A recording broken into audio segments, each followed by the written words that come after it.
The air was foul with the smell of the beast standing before you. A hazak, or sometimes referred to as corpse worm.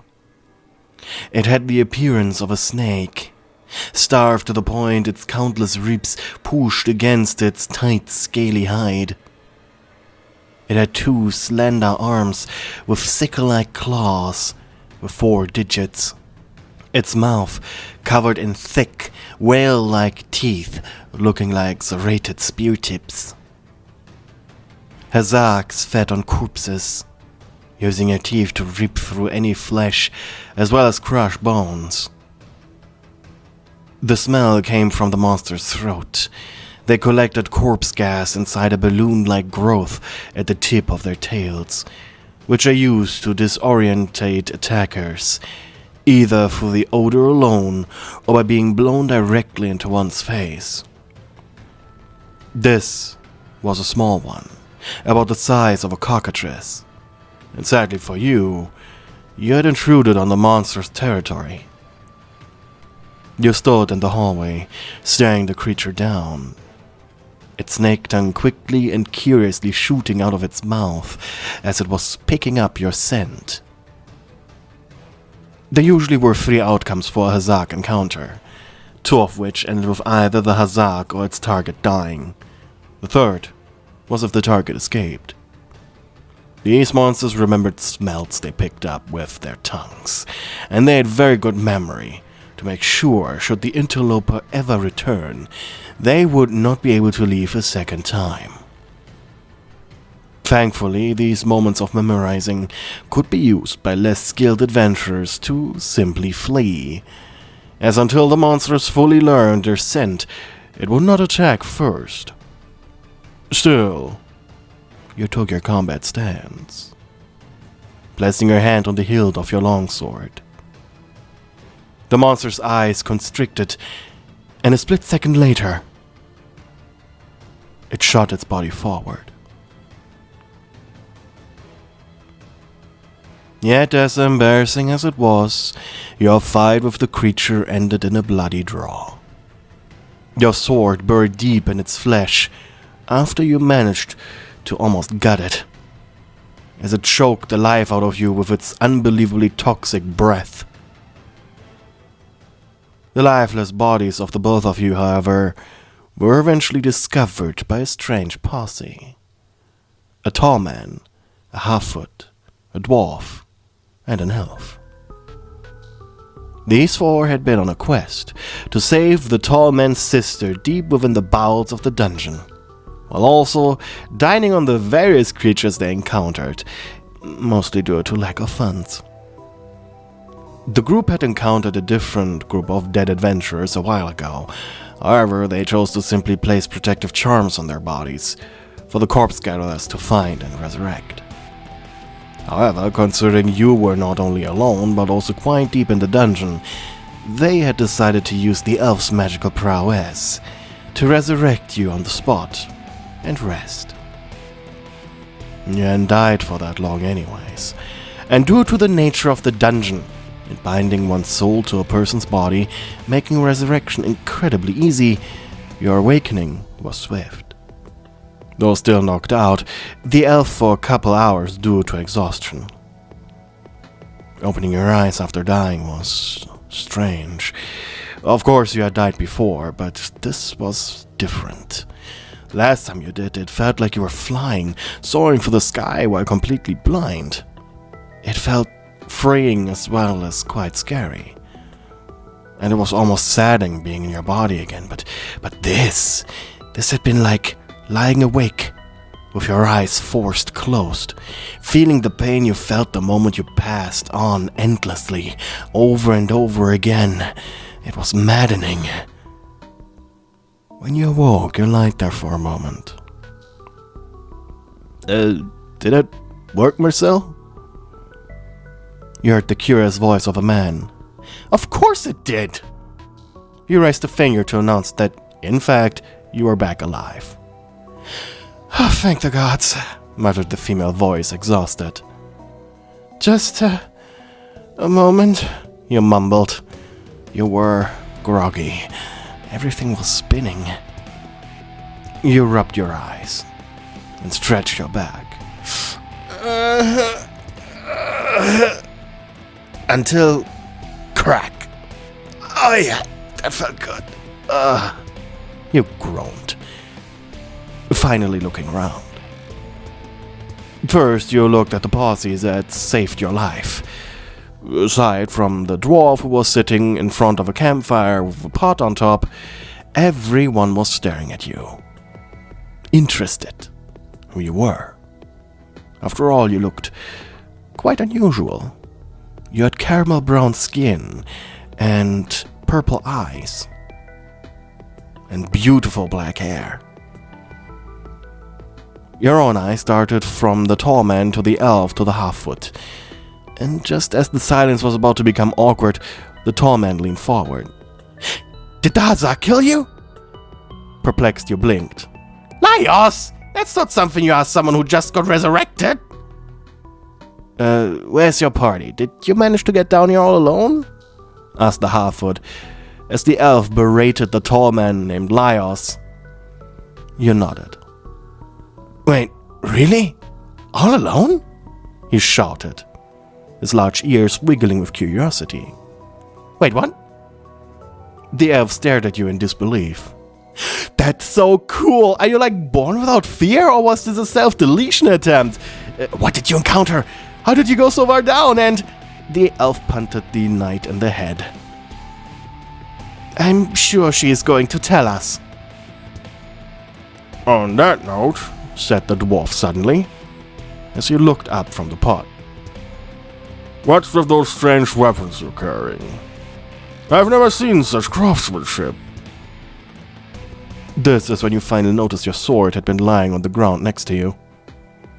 You go cautiously. They didn't seem evil. After all, they resurrected you and they haven't stolen your belongings. Yet. Maybe they were a bit quirky. You inhaled. I suppose I start small? Now you genuinely had everyone's attention. My name is Isha, you said. I come from an island far in the south. I think in the common tongue you call it Zavok? The elf went into thought. The Zavalon archipelago, it comes to mind. You shrugged. I suppose that. My people, we were a simple tribe until others arrived via boat. That was about 200 years ago, I think. Well, in our religion, we believed that our island was the only place in existence, so that had been quite the shock, apparently. Of course, I didn't live back then. Yeah, that checks out so far, said Marcel. Said the elf. And almost eagerly you leaned down to your sheathed sword. Almost eagerly you leaned down to your sheathed sword, slowly pulling it out of its sheath and holding it up. Our island doesn't have a lot of natural resources outside of wood, so any scrap of iron is very highly praised. You placed your weapon on the floor gently, while keeping your fingers beneath its hilt. Your sword was made out of bone, with a thin, sharp metal sheet bolted into it to create the blade. It is made out of a creature my tribe calls Ravager. It's like a big, one-eyed crocodile. In fact, my entire tribe uses monster materials to craft weapons, tools, and armor. That's so cool! Gushed Laios. His eyes were practically glowing.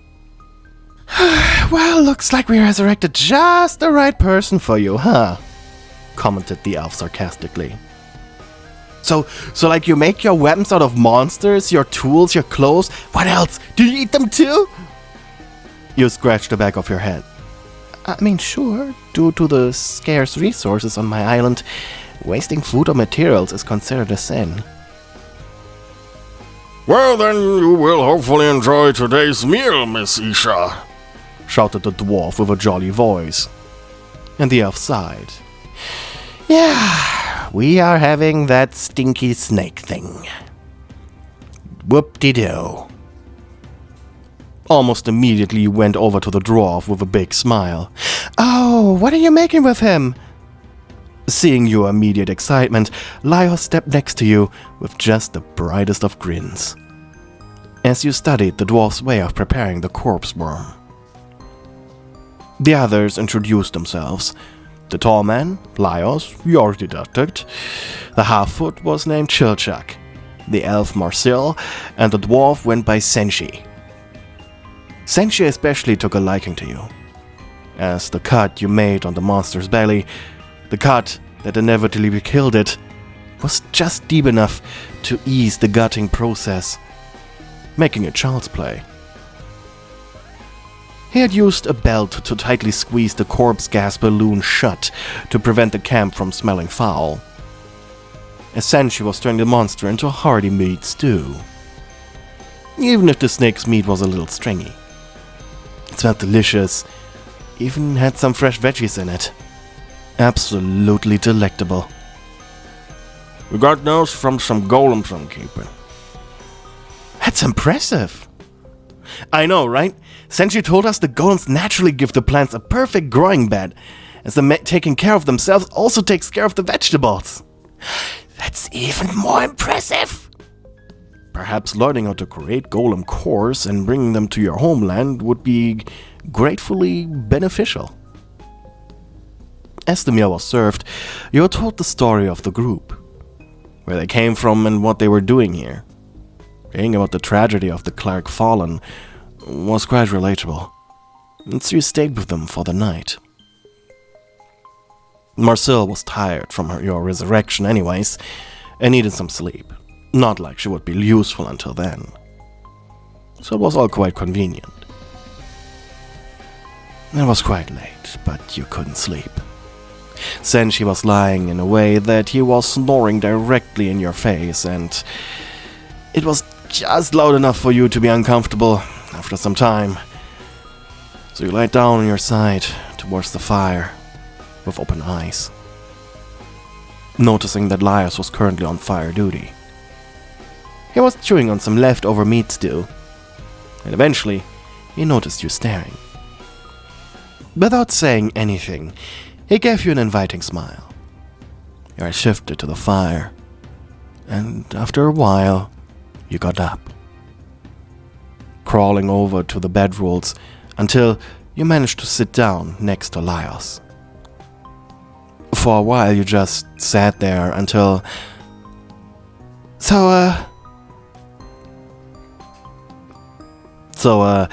I still don't understand why you went without a party. That's, well, foolish, right? You blushed, looking down at your feet. Well, my tribe is very proud of its hunting capabilities, usually done alone. Laios looked at you with interest. It was almost embarrassing. In fact, I'm part of the hunter guild we have, and there you learn how to hunt and gut and process monsters, especially alone. Lone hunters. You were dressed in a leather coat that reached down to your knees. On closer inspection, it was completely covered in tiny, thin scales. You held up your sleeve up to his face. This one was made out of a monster that you had hunted a couple of weeks ago. The only metal on my person is my belt buckle, buttons, gloves, and the blade on my sword. Your gloves were made out of sturdy chainmail. While quite ordinary, this side of the ocean, on your island, they were an heirloom, highly treasured. Laios inspected every intricate detail of your clothing, with the curiosity of a child and the professionalism of a soldier. It was sweet. When the hazak realized it cannot bite through my clothes, it went for my head. My biggest shame is losing my helmet on the upper levels to a rather lewd plant Laios looked at you with a bright expression. Did you know their fruits are delicious? We encountered them too. Super tasty. Said she made a quiche with them. You blinked, and then smiled. That sounds tasty, actually. Happily, you leaned against him, causing him to inhale. It's strange to encounter someone who has the same cravings for monsters as I have. I wouldn't call it craving, more tradition. Besides, your own prey always tastes better. He raised both hands. That's what I've been saying! Perhaps he was just born at the wrong place at the wrong time. Sure, he was a little quirky, but he certainly would fit into your village quite well. Though, considering as you placed a hand on his lap, perhaps it was better only you encountered him. He was tall, muscular, but not outrageously so. Had a kind face, amber yellow eyes. He was handsome, and you wanted him for yourself. And finally you noticed where he was looking. At your hand. He made a noise suddenly. Are we flirting? He asked curiously, causing you to blush and almost pull away. Because that wasn't my intention, You let go of his thigh, looking away.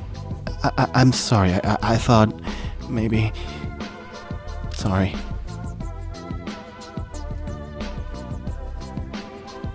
You thought what? He asked after an awkward silence. Well, that maybe you liked me?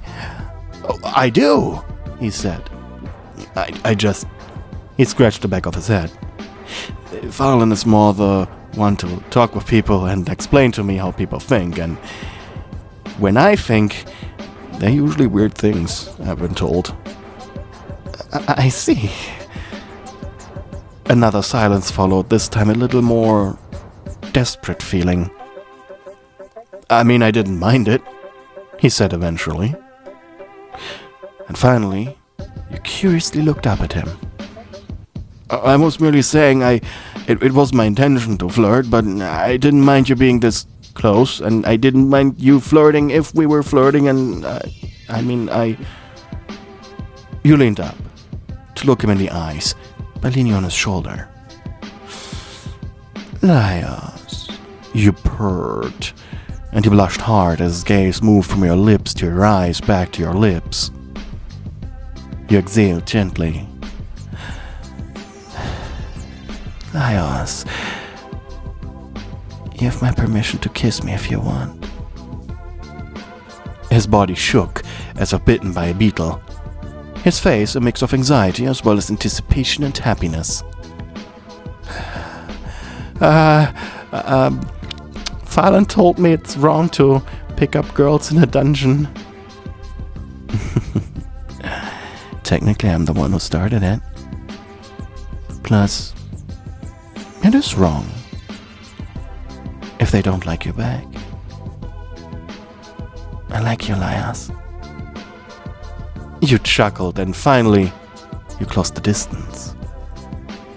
With how anxious he was, and clearly not having any experience when it came to romance, he just sat there, dumbfounded, holding his empty stew bottle, though his expression was happy. Though the touch of your lips lingered like a hot fire in his mouth once you pulled away. Laios' heart was pounding. I kissed someone, he thought, and I liked it. Laios? You asked, and he caught himself. Put the bowl down, you whispered. Oh, yeah, right, sorry, After leaning down to neatly put it away, you grabbed him by the shoulders, turning his body to the side so he faced you. He looked you up and down while you smiled at him. This time, purse your lips. Like this. You demonstrated. He followed your order, and with a lewd smile, you placed your hands on his cheek, causing him to stare right into your eyes.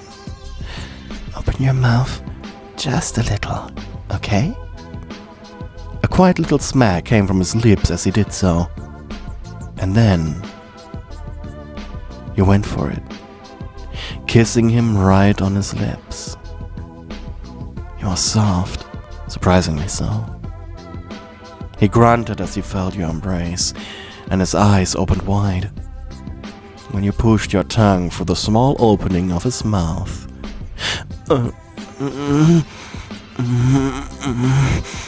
He liked this. He liked this a lot. You felt his hands wrap around your hips. Seems as if even antisocial, quirky guys know when to lay hands on a woman's body. He just needed a little push. Eventually, he closed his eyes in pleasure once he realized that this wasn't just a dream. Your thumb gently caressed the skin of his face, feeling his warmth, his soft body. Maybe if this was over, you could get him and his sister over to your tribe. Your marriage rituals among your kind were very entertaining after all. We have reached the end of the video, and thank you very much for watching until this point. Please remember to like and subscribe, and comment something down below. I read every comment that you write me. But before we say goodbye, I would like to shout out all of my lovely channel members, starting with my lovely stewards. Kathy Misery, Hopeful, Mystic Jade 111, Annabelle A. Contreras, Giovanni Moriarty, Twilight Mia, Angry Boxman, Hella, BitBit, Melofia, and Anonymous Weep. And of course, a big thank you to all of my other channel members. You guys are awesome, and you keep me fed. I hope you enjoyed the video. Have a nice one, and goodbye.